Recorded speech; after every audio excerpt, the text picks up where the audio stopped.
Now we're going to take it, and one of the things that you can't see on eBay, and maybe you can hear through this video, is how well this truck runs. So let's give it a start.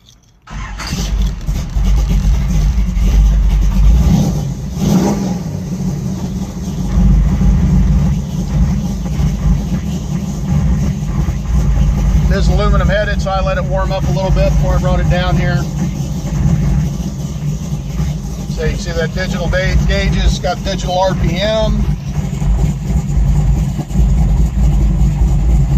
You can change the calibration on it.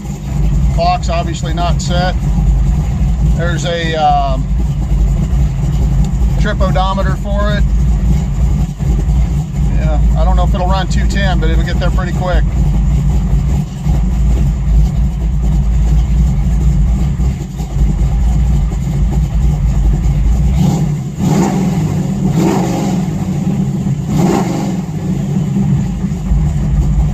Around, show you the engine.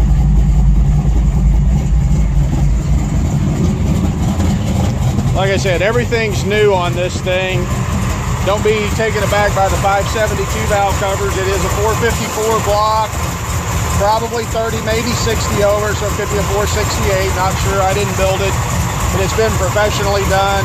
Got Edelbrock aluminum heads, ARP bolts, hooker headers.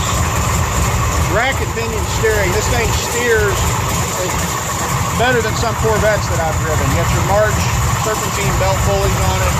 Carburetor, the intake, the heads, the oil pan have all been painted to match the body color, which, as I said before, is a Porsche Panamera color.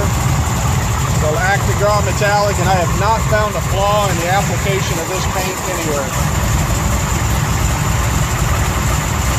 So there you go, folks. One beautiful, brand new 1953 Ford F100. Got a reserve, I believe, at $47,500 on eBay, and you couldn't build it for twice that. So bid often, bid high, and bid with confidence. Thank you. Come see us.